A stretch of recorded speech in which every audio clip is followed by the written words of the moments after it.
शीतल, कुछ पिच्छील और गन्ने के रस के समान मूत्र त्याग करता है तो उसे इक्षुवाली का रसमेह कहते हैं।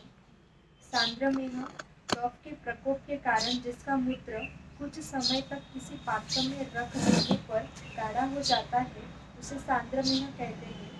सांद्र प्रसादमेह कफों के प्रकोप से जब पात्र में रखने पर जिसका मूत्र नीचे गाढ़ा और ऊपर का कुछ स्वच्छ हो जाता है तो उसे सांद्र प्रसाद मेह कहते हैं। आता बरेचदा काय होते की आयुर्वेदात टेस्ट नाही आहे असं म्हटलं जातं. टेस्ट नाही आयुर्वेदात की बाबा हे डायबिटीज, मधुमेह आहे, प्रमेह आहे आणि एखादा आजार आहे असं बाकीच्या लोकांना ते पटत नाही की तुम्ही फक्त लक्षणाचा विचार करता, नाडी पाहता, उदर परीक्षण करता. उदर परीक्षण तर आता कोणी करत नाही, आपणच करतो फक्त. तर उदर परीक्षण आहे किंवा नाडी परीक्षण आहे, ठीक आहे. तर हे पाहून तुम्हाला आजार कसा कळते, बरोबर आहे. तुम्हाला असं म्हणत असतील की हे नुसतं एवढं पाहून तुम्हाला कसं काय, त्यांचे लिमिटेशन आहे. लोक जे आयुर्वेदामध्ये क्वेरीज काढतात किंवा जे आयुर्वेदाला दोष देतात त्याच्यामध्ये काय मुख्य दोष काय असतं, नाडी पाहून कुठं आजार कळते का, ठीक आहे. पोट तपासून कुठं आजार कळते का. आता पोट तपासणं आत्ता सुरू झालं, ठीक आहे, लोकांना माहिती तर त्याबद्दल तर माहिती नाही. आणि नुसतं जीभ पाहून किंवा पालापाचोळा देऊन किंवा काहीतरी एक जडीबुटी टाईप असा विचार करून ते औषधं देतात.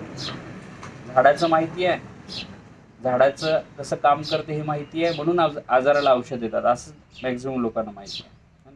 किंवा या झाडामध्ये ते गुण आहे आणि ते शरीरात कमी आहे असा विचार करून त्या झाडाचा पाला दिला की ते मुतखडा पाडते. मुतखड्याचं एक गावरानी औषध घेतलं आणि मुतखडा पाडला, असं खूपदा ऐकू येते. एक डायबिटीजचं कोणीतरी सांगते की आणि शुगर कमी होते. एखाद्या गावात फिरणाऱ्या लोक बोलताना चर्चेत तुम्हाला तो विषय दिसत असेल की अमुक एक झाडाचं कसं पारिजातकाचे पानं खाल्ले की डायबिटीज कमी होते, तुमच्या भुईनिंबाचे पानं खाल्ले की डायबिटीज कमी होते, हळद खाल्ली की डायबिटीज कमी होते, है ना.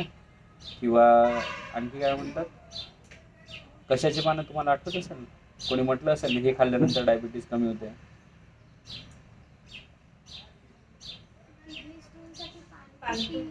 पानपुटी खाल्ले की कमी होते. तर लोक बोलताना कसे बोलतात की किंवा सांगताना आपल्याला की अमुक एखाद्या झाडाच्या लिंबाचे पानं खाल्ले की डायबिटीज कमी होते, आपल्या याचे जांभुळाचे बिया खाल्ल्यानंतर डायबिटीज कमी होते, कारल्याचा रस पिल्यावर डायबिटीज कमी होते, किंवा ते इथे ज्यूस देतात काही लोक, ते ज्यूस पिल्यानंतर डायबिटीज कमी होते. आता तुमच्या हातात अशा कांच्या आहेत आणि ते छिद्र भक्क्या म्हणतो ना आपण त्याला, अशा कांच्या घेतो अशा टाकतो, एखादी जाते 10 पैकी, प्रत्येक जात नाही ना. ते का नाही जात,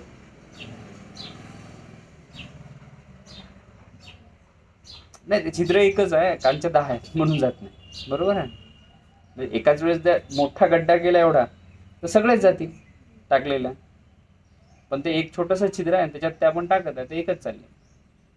आजूबाजूच्या ज्या वनस्पती आहे लोक फक्त अंदाज घेतात, मागचा अनुभव, एखाद्या पेशंटचा अनुभव त्यांना आलेला असते की त्याच्या आजोबाला, त्याच्या काकाला आणि कोणातरी एका तिसऱ्या माणसाने त्याला सांगितलं असेल हे मी घेऊन पाहिले आणि कमी झालं, पण ते त्या व्यक्तीसाठी बरोबर होतं. त्यांनी केलं, त्याच्या त्या दोषाचं स्वरूप, त्याचं प्रकृती, देशकाल, विचार त्याच्यात आला, त्याच्यानंतर त्याला ते औषध लागू पडलं. मग त्यांनी काय केलं, दुसऱ्याला सांगितलं याने कावीळ कमी झाला, याने मधुमेह कमी झालं, पॅरालिसिस कमी झालं, असं काहीतरी लोक एक काहीतरी मिथ जे असते ते सांगतात. पण ते आयुर्वेद नाही. आयुर्वेदात टेस्ट आहे, प्रत्येक गोष्टीची एक एक्झामिनेशन आहे, फक्त ते स्कॅटर्ड आहे, त्या आजाराच्या अनुषंगाने आलेलं आहे आणि त्याच्या एक विशेष लक्षणाच्या हिशोबाने आलेला आहे. तर मधुमेहामध्ये किंवा प्रमेहामध्ये ज्या टेस्टिकल टेस्ट जे आहेत, समजा टेस्टिमोनी, त्याला काय म्हणतात तुम्ही, टेस्टिमोनी बघा काय, एक्झामिनेशन, पॉइंट ऑफ व्ह्यू, जसं ब्लड टेस्ट आहे तसं युरिन टेस्ट आहे, है ना.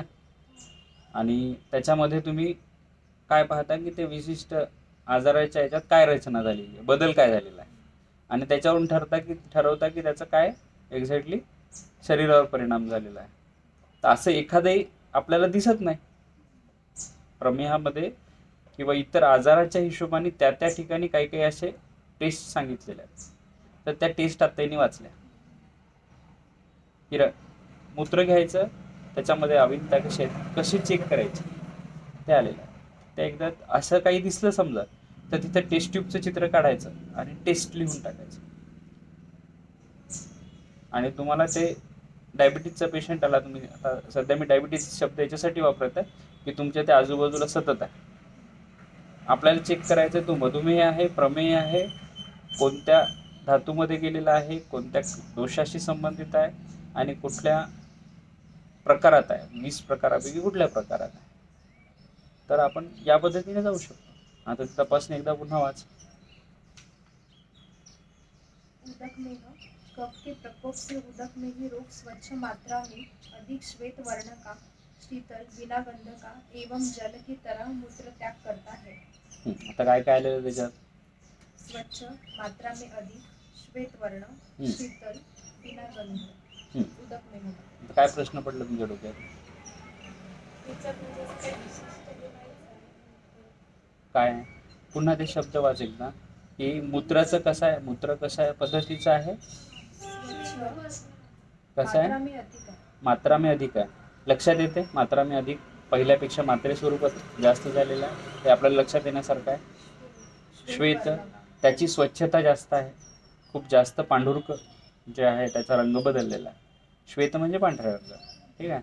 मूत्राचा नैसर्गिक किंवा प्राकृतिक रंग आहे तो कसा आहे, हलका पीतवर्ण आहे. तर ते पीतवर्ण कमी होऊन त्याचा श्वेतवर्ण येणं हे कुठल्या प्रकारच्या मधुमेहामध्ये आलेलं आहे? उदकमेहामध्ये. आणखी काय शब्द आलेला? शीतल, बिना गंध. हा, उदकमेहामध्ये रसभस धातू असल्याशी संबंधित आहे, त्याचा थंडपणा वाढेल. तुम्ही एखाद्या काचाच्या टेस्टच्या याच्यात घेतलं आणि त्याचं चेक केलं, मूत्र कसं आहे, उष्ण आहे, समुष्ण आहे, शरीराच्या उष्णतेपेक्षा थोडं जास्त उष्ण आहे आणि ते बाहेर चाललेलं आहे, थंड आहे. आणखी काय? बिना गंध. मूत्राचा एक गंध आहे, लघवीचं जे आहे एक विशिष्ट वास आहे, तो तुम्हाला थोडा उग्र वाटेल किंवा जे दोष सात्म्य असतील त्या हिशोबाने ते रंग त्याचा, गंध त्याचा, आणि हे प्राकृतिक जे स्वस्थ व्यक्ती आहे त्याचा जो वास आहे त्याच्या लघवीचा तो विशिष्ट पद्धतीचा आहे. त्यात थोडासाही बदल झाला, जसा तुम्ही पाहिलं असेल की एखाद्या वेळेस तुम्ही बी कॉम्प्लेक्सच्या गोळ्या घेतल्या असतील व्हिटॅमिनच्या, त्याचा रंग बदलतो ना, वासही बदलतो. एखादं काही खाल्लं तरी वास बदलतो, तर त्यानुसार ते चेंज होत आहे. तर मधुमेहाच्या या एका विशिष्ट कंडिशनमध्ये त्याचा जो गंध सांगितलेला आहे तो वेगळा सांगितलेला आहे, रंग वेगळा सांगितलेला आहे, त्याचा स्पर्श वेगळा सांगितलेला आहे. हे पाची महाभूताच्या अनुषंगाने आलेले त्याचे जे बदल आहेत ते त्यांनी कॅल्क्युलेट केलेले आहे. आणखी काही प्रश्न पडते का याच्यावर? आता पुढचं वाचले की आणखी समजून जाते. 20 प्रकारचे जे आहे, वेगवेगळ्या प्रकारचे 10 ते 12 प्रकारचे जे आलेले आहे ते प्रत्येकामध्ये चेंज आहे. पुढचं वाच. इक्षुवालिका रसमेह कफ के प्रकोप से अत्यधिक मधुर, शीतल, कुछ पिछला और गन्ने के रस के समान मूत्र त्याग करता है तो उसे इक्षुवालिका रसमेह कहते हैं. आता याच्यात काय आलेलं आहे की जसं उसाचा रस आहे तशा पद्धतीने त्याचा रंग आहे, ठीक आहे. त्याचा गंध, त्याची पिच्छिलता, उसाचा रस पाहिला आपण हलकासा चिकट आहे, तर त्याच्यात त्याचे स्वरूप बदललेलं जे दिसत आहे त्याच्यानुसार तो प्रकार आपल्याला त्याला नाव दिलेलं आहे, इक्षुवालिका. पुढचं वाचूया. सांद्रमेह कफ के प्रकोप के कारण जिसका मूत्र कुछ समय तक किसी पात्र में रख देने पर गाढ़ा हो जाता है तो उसे सांद्रमेह कहते हैं. सांद्र प्रसाद में कफ के प्रकोप से जब पात्र में रखने पर जिसका मूत्र नीचे गाढ़ा और ऊपर का कुछ स्वच्छ हो जाता तो उसे सांद्र प्रसाद आता दोन्ही सांद्र जे सांगितलेलं आहे ते त्याचं काही सेडिमेंटेशन सांगितलेलं आहे, खाली बसलेलं आहे गाळ. सांद्रमेहामध्ये जर गाळ खाली बसत असेल तर वरचा जो लघवीचा भाग आहे तो धूतसर असेल, म्हणजे जसा खालचा असेल त्याचा कलर वरपर्यंत राहील तशाच प्रकारचा. जसं गढूळ पाणी आहे तर गढूळपणा सेटल जरी झाला, माती खाली जरी बसली तरी त्याचा गढूळपणा पाण्यामध्ये दिसतंय. पण जर तो पाणी थोडून वरचं स्वच्छ होत असेल, म्हणजे सेटलमेंट जास्त असेल, ठीक आहे, सेडिमेंटेशन जास्त असेल, तर त्याला सांद्र प्रसाद. म्हणजे वरून शुद्ध येत असेल आणि खाली सेडिमेंटेशन जास्त असेल. वरचा भाग 3 पार्ट दिसतील, एकदम स्वच्छ भाग, थोडा गढूळ भाग आणि पुन्हा खाली लेअर, त्याला सांद्र प्रसाद. शुक्ल मेह जो पुरुष कफ के प्रकोप से चावल के आटे के समान मूत्र बार बार त्याग करता है उसे शुक्ल मेह कहते हैं. आता इथे आपल्याला पाहण्यासारखं आहे, मधुमेह आपल्या इक्षुवालिकामध्ये आपण पाहिलं की ऊसाचा रस. आता तुम्हाला जेव्हा तुम्ही ऊसाचा रस पाहायला जाणार किंवा घ्यायला जाणार तेव्हा तुमच्या असं लक्षात आलं पाहिजे की यार हे ऊसाचा रस असा आहे, अशी खरंच लघवीच्या बाबतीत चेंजेस होते का. मधुमेहाच्या पेशंट आपल्याला पाहताना आपण त्याचं मूत्र चेक करायला पाहिजे. मूत्राची जी एक विशिष्ट लक्षाची क्वालिटी जी आहे ती चेक करून आपल्याला त्याचं मधुमेह कुठल्या प्रकारात आहे त्याचा संबंध जोडता येतो. ज्वारीचं तांदळाचं पीठ घेतलं आणि पाण्यात टाकलं, घरी असेल तर आज करून पहा. थोडंसं क्रश करायचं, ते तांदूळ पाण्यात टाकून पाहायचे, किंवा तांदूळाचं धावण. तांदूळ धुतल्यानंतर आपल्याला जे पाण्याचा रंग दिसत आहे, सकाळी आपण करतोच ते, ठीक आहे, म्हणजे खिचडी टाकताना किंवा तांदूळ शिजवताना, भात शिजवताना जे रंग दिसत आहे ते तर रोजचा पाहण्यात येत आहे. तर त्याची जी पांढरेपणा आहे, त्याचं जे अविलता आहे ती येणं कुठला प्रकार सांगितलेला. शुक्लमेह. शुक्लमेह जो पुरुष कफ के प्रकोप के कारण वीर्य की तरह अथवा वीर्य मिश्रित मूत्र बार बार त्याग करता है उसे शुक्लमेह कहते हैं. शीतमेह जो मनुष्य कफ के प्रकोप के कारण अतीव मीठा और शीत मूत्र बार बार त्याग करता है उसे शीतमेह कहते हैं. दोन्ही मधुमेहामध्ये एक शीतमेह सांगितलेला आहे, एक शुक्लमेह. शुक्लमेह आपण तर वाचला. शीतमेहामध्ये त्याच्यात काय थंडावा जास्त आहे ना, शीतपणा जास्त आहे. तर तो किती शीत असेल, पहिला एक प्रकार सांगितलेला आहे त्याच्यातही शीतस्पर्श सांगितलेला आहे. उदकमेहामध्ये त्याच्यापेक्षा ते जास्त असेल तर त्याला शीतमेहाकडे आपण घेऊ. शीतगुणाने जास्त आपण पहिलेच वाचलेलं आहे ना की ज्या ज्या गुणांनी कफाचा प्रकोपित आणि पिच्छिलता येईल त्याला क्लेदन वाढेल किंवा क्लेद वाढेल. कफाच्या ज्या ज्या गुणांनी क्लेद वाढेल आणि मेदासोबत कनेक्ट होईल, मेदासोबत मिश्रित होऊन किंवा मेददृष्टी करून जे दोषाचा प्रकोपित अवस्था येईल त्याच्यानुसार प्रमेहामध्ये प्रकार पडेल, ठीक आहे. ज्या ज्या धातूसोबत पुन्हा जाईल तो त्याच्यानुसार पुन्हा वेगळे प्रकार करेल. तर त्यातले काही प्रकार विशिष्ट जे आहे ग्रंथकार सांगताना ते 20 प्रकार सांगत आहे. हां, काय की ग्रंथकार ज्वरामध्येही राजक्ष्मामध्येही ते बंच ऑफ लक्षणं किंवा ते प्रकार सांगत आहे जे त्यांच्या जास्तीत जास्त लक्षात आलेले आहे की हे इतक्या प्रकारामध्ये तुम्ही त्याला बसू शकता. कारण तसं जर नाही केलं तर ट्रीटमेंट पॉईंट ऑफ व्ह्यू तुम्ही त्याला विचार कसा करणार. थोडा थोडा बदल करून ट्रीटमेंटमध्ये बदल होत आहे की नाही. कफाचा विचार करून आपल्याला कफाची ट्रीटमेंट करताना पित्ताचं औषध देता येणार नाही किंवा वाताचं औषध देता येणार नाही. त्याचा प्रामुख्याने तिथं प्रभाव आहे ते कमी करणं, कारण की त्याच्याच हेतूने ते झालेलं आहे. ज्या हेतूने ते घडलेलं आहे ते पित्तज व्यक्तीच्या बाबतीत किंवा पित्तज शरीराच्या बाबतीत किंवा पित्तज हेतू जे घडलेले आहे त्याच्यानुसार झालेला मधुमेह आहे किंवा प्रमेह आहे. मग ते दोष पण तसे तसे वाढत जातील आणि धातूलाही त्याच त्या साधी गोष्ट आहे ना, विहिरीत जसं पाणी आहे, खारं पाणी असेल तर खाऱ्या पाण्यानेच पूर्ण शेत जे आहे ते पेरलं जाईल. मग त्या खाऱ्या पाण्याच्या याच्यावर जे उत्पन्न येईल त्याची क्वालिटी गोड्या पाण्याच्या उत्पन्नावर सारखी येईल का? नाही येणार. काही तर डिफरन्स आहे. सेम हेतू जे क्वालिटीचे आहे, ज्या शरीरात ते हेतू जात आहेत, त्याची जी दोषाची तरतमता आहे, त्याची जी प्रकृती आहे, त्याच्यानुसार ते प्रीणन होत जाईल. प्रमेहाच्या मुख्य दोषाचा विचार केला, धातूचा विचार केला तर कफ दोष आहे प्रमुख, आणि दोषाचा विचार केला तर ते हे आहे, मेद आहे. पण सगळे धातू होत नाहीत का? तर सगळे धातू इन्व्हॉल्वमेंट आहे, सर्व धातू मध्ये प्रमेय होऊ शकते. पण ते त्या परिस्थितीनुसार ते पुढं जसा जाईल.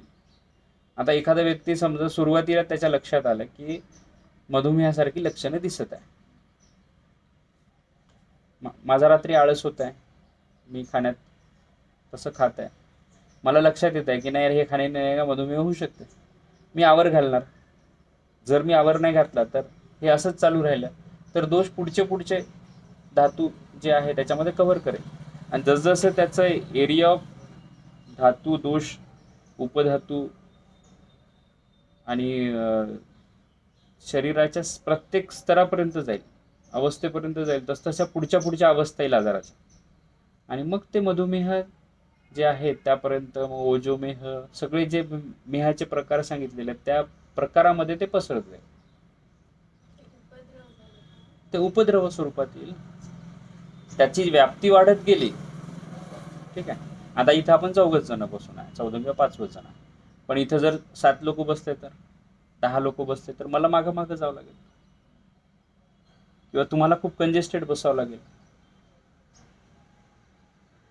पण जागा कमी असेल तर कंजेशन वाढेल. शरीराची जी स्थिती आहे ती दोषाची, दुष्याची आणि जे काही आपल्याला हे आहे मल आहे, याच्या प्रत्येक ठिकाणी जेव्हा आजाराचे दोष जातील त्याच्यानुसार आजाराची व्याप्ती वाढत जाईल आणि लक्षणाचं स्वरूप वाढत जाईल. जसं पाण्याची टाकी आहे, पहिले थोडीच भरली तर नळाला पाणी येईल का? नाही ना. प्रेशर जसं वाढत जाईल टाकीमधलं तसं फोर्स इकडे जास्त येईल. प्रेशर जसं कमी होत जाईल फोर्स कमी होत जाईल. विहिरीतलं पाणी जसं खोल जाईल तसं टाकी कमी भरत जाईल, पाण्याचा फोर्स कमी येईल. आता उन्हाळ्यात काय होतं तेच तर होतं.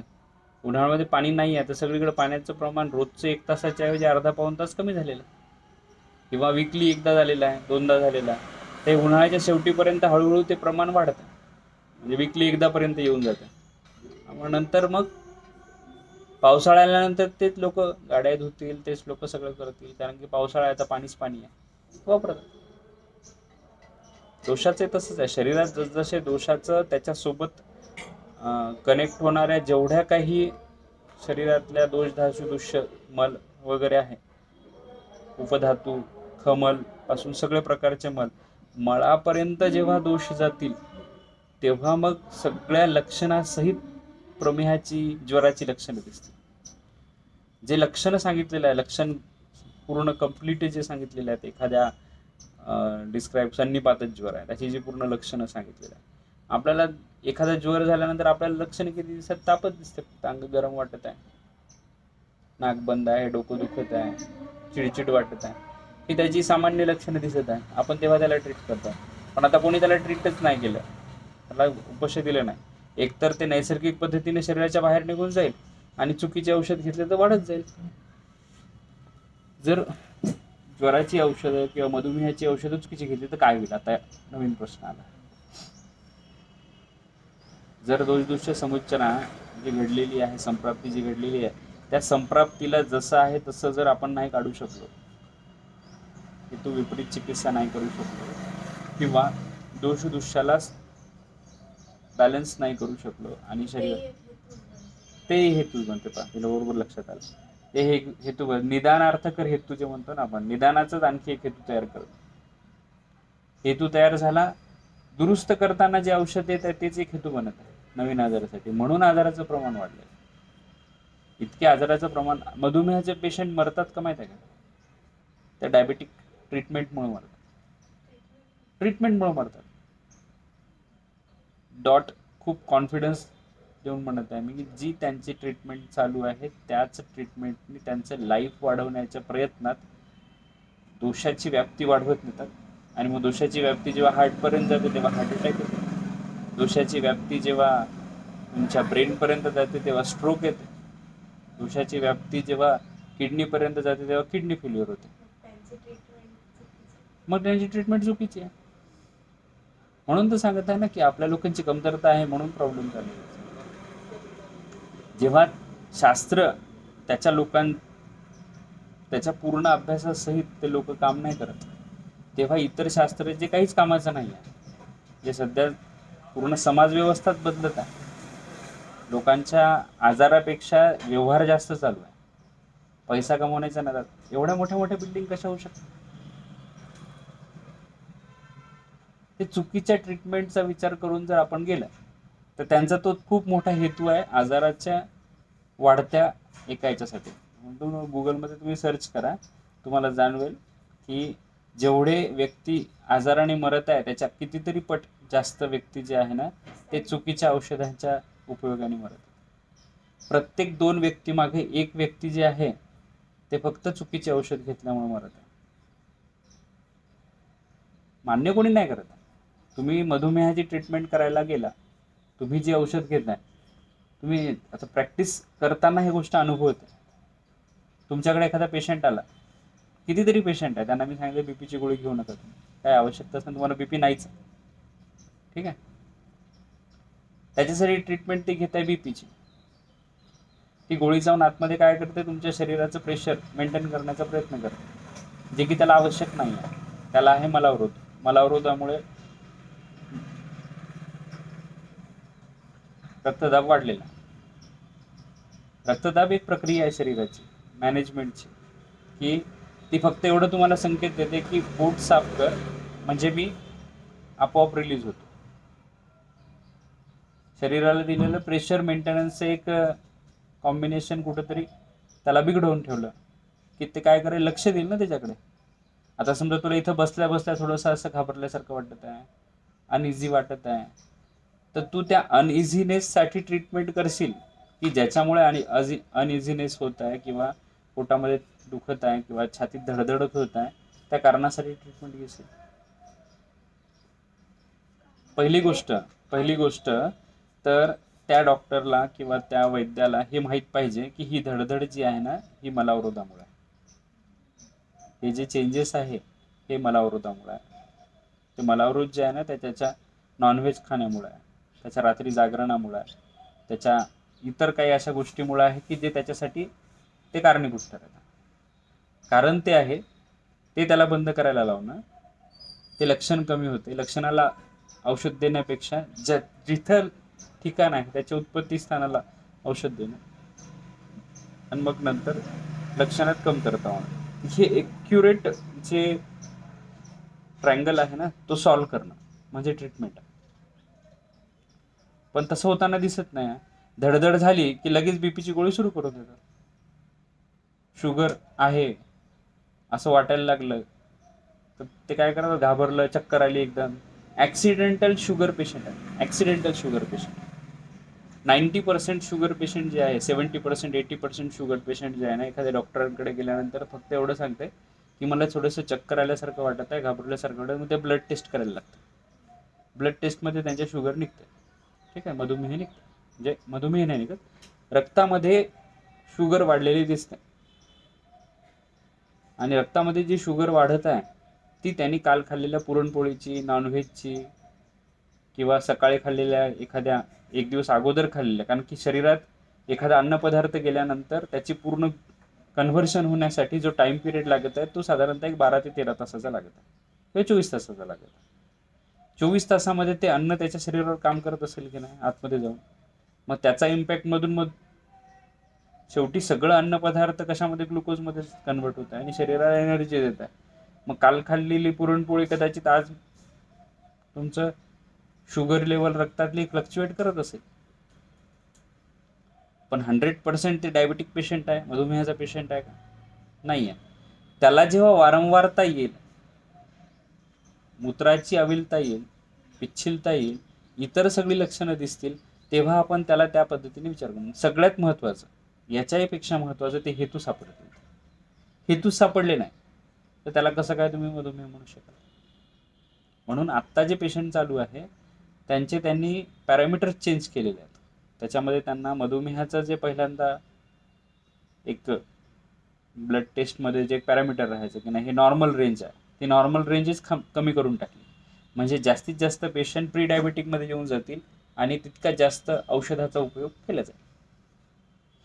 तर ही तर फार्मा कंपनीची एक ट्रिक आहे की त्यांना डायबेटिक पेशंट, डायबेटिक मेडिसिनचं हब जे आहे ते मोठं करायचं. त्यांना हे मोठं करायचं आहे की आजाराचं स्वरूप जे आहे ते म्हणजे ना भीती असते ना ती जास्त मोठी राहते एखाद्या आजारापेक्षा. साप चावल्याने जवळपास 90% लोकांना काहीच होत नाही, पण साप चावल्या या भीतीने 90% लोक मरतात. शंकाविष आयुर्वेदात दिलेला आहे, शंकाविष आलेला आहे. तर सध्या जे चालू आहे मॉडर्न सायन्समध्ये ते शंकाविष.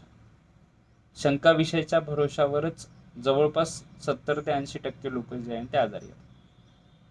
ॲक्च्युअल आजार 30 ते 40% आहे, त्याला मोठं करत करत 70 ते 60% नेत आहे. 2 लोक घाबरले की 4 लोक आणखी घाबरतात. आज चर्चा ही होत नाही, तुझ्या घरात मधुमेह आहे, माझ्या घरात आहे, आजोबाला आहे, काकाला आहे, मामाला आहे, ठीक आहे, तू सांगते. मग हे 4 लोक काय डिसाईड करतात की सध्या खाणंपिणंच असं आहे की त्यांनी मधुमेह होतो.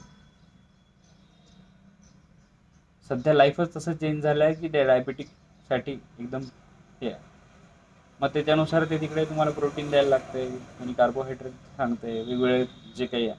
पण एकाच आजाराच्या बाबतीत असं होत नाही आहे, सगळ्या आजाराच्या बाबतीत तसंच होत आहे. प्रत्येक वेळेस त्याला दिले जाणाऱ्या सगळ्या ज्या सपोर्टिव्ह ट्रीटमेंट आहेत ना त्याच्यामध्येच इतक्या काही गोष्टी इन्व्हॉल्व केलेल्या आहे की ते नवीन नवीन आजार तयार करत आहे. मग हेतू आणखी हेतू तयार करत आहे, नवीन नवीन हेतू तयार करत आहे आणि नवीन नवीन हेतूमुळे आजाराच्या वरच आजार तयार होत आहे. एक आजार झाला त्याचा हेतू तयार झाला, दुसरा आजार झाला त्याचा हेतू तयार झाला.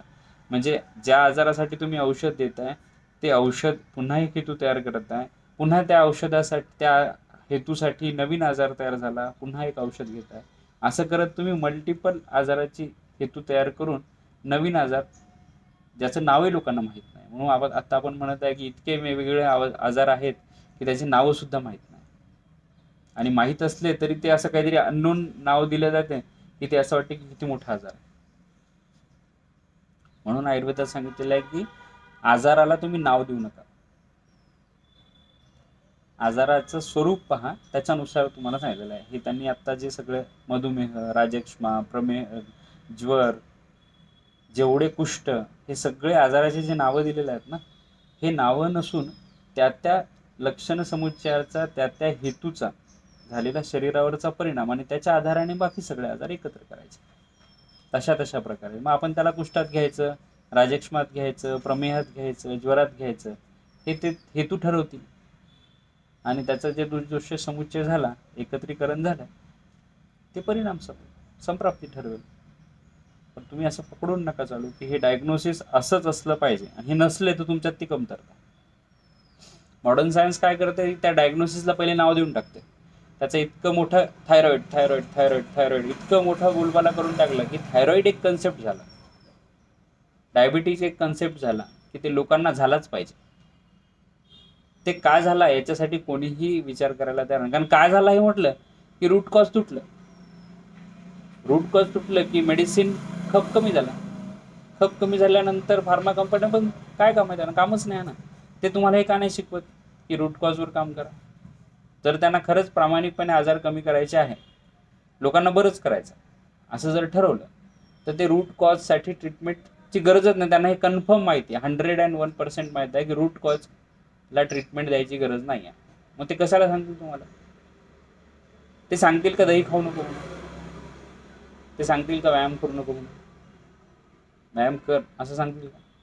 व्यायाम केला, व्यवस्थित खाल्लं, जे गरजेचं आहे तेच खाल्लं, जे गरजेचं नाही ते खाल्लं नाही, आणि तसेच जर सरकारने नियंत्रण ठेवलं की नाही मधुमेह तयार करणारे हेतूंचा विचार करूनच स्टॉल लावायचा, मग काय होईल? आपोआप त्या गोष्टी खाल्ल्या जातील ना जे आजार दूर. जर त्यांना स्वास्थ्यच प्रस्थापित करायचं आहे तर मग ते तसे पॅरामीटर चेंज करतील, पण तसं नाही. व्यावहारिक दृष्ट्या ते सगळ्याला चांगलं नाही आहे, कंपन्या चालणार नाही. मग ते तसे पॅरामीटर तयार करतात की डायबिटीज म्हणजे 70 आणि 130च्या मध्ये असलं जेवणाच्या आधीची नंतरची की तुम्ही मधुमेहाचे पेशंट नाही आहे. आणि त्याच्या वर खाली असलं तर तुम्ही मधुमेहाचे किंवा प्री डायबेटिक पेशंट आहे. मग तुमच्या डोक्यात पक्क होऊन जाते की मी प्री डायबेटिक पेशंट आहे. आणि तसे पेशंट मग डॉक्टरांची चक्कर मारतात की मला, आणि त्यांचं काय हे असतं माहिती आहे का, त्यांच्या लक्षणापेक्षा त्यांचं लक्ष ब्लड टेस्टमध्ये काय येतं त्याच्याकडे राहते. आणि ती एक सायकोलॉजी बनून जाते की माझ्या रक्तात हे आहे आणि मला शुगर आहे. ते स्वतःच सांगते मला शुगर आहे, मला शुगर आहे. मग शरीर त्याचा म्हणते की तथास्तु, तुला शुगर आहे तर तू शरीर ॲक्सेप्ट करते. शरीराला भावना जे आहे ते महत्त्वाचे आहे.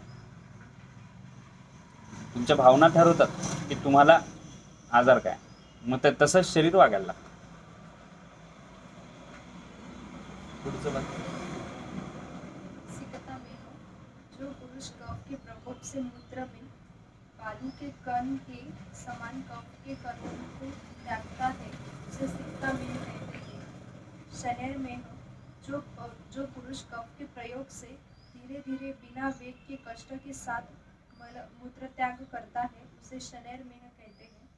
आलाल में हो, जो पुरुष कफ के प्रकोप के कारण तंतु की तरह बांधी हुई लाला से युक्त पीछे मूत्र त्याग करता है उसे अलाल में कहते हैं. इस प्रकार कफ के प्रकोप से होने वाले 10 प्रमेहों का वर्णन किया गया है. पित्त प्रमेह निदान. गरम, खट्टा, नमकीन, क्षारीय, कटू भोजन. मधुमेहाच्या कफाला पित्ताच्या या प्रकारच्या आहारामुळे जो त्रास होत आहे त्याच्यातून जो दोष समुच्चय होत आहे तो पित्तच प्रमेह. आता जे वाचलेले सगळे ज्या गोष्टी आहे, पदार्थ आहे, ते सगळे पित्ताचे गुण वाढवणार आहे. मग पित्ताचे गुण वाढतील आणि कफाचा गुण तर त्याच्याकडे आहेच आजारासाठी, ते एकत्र होतील आणि मग पित्ताच्या प्रमेहाची निर्मिती होईल. कॉम्बिनेशन, संयोग आणि गुण असं ते तयार होईल.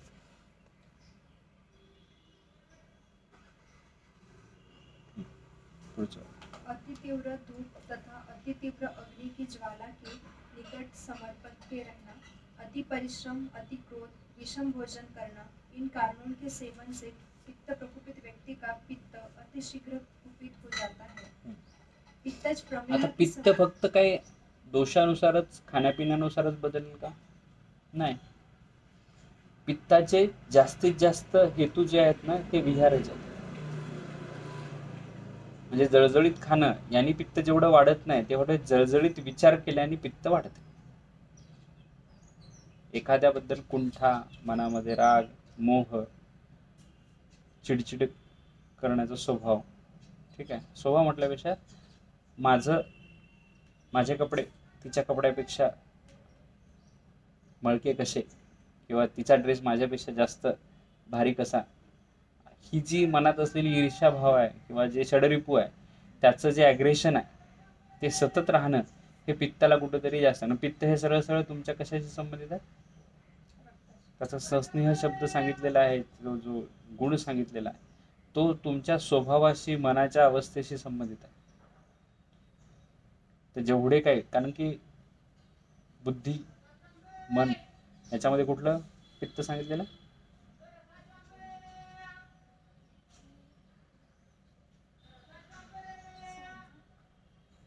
साधक पित्त आणि हृदयात असणारे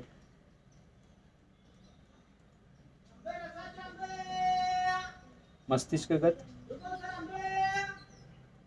पित्ताचे 5 प्रकार.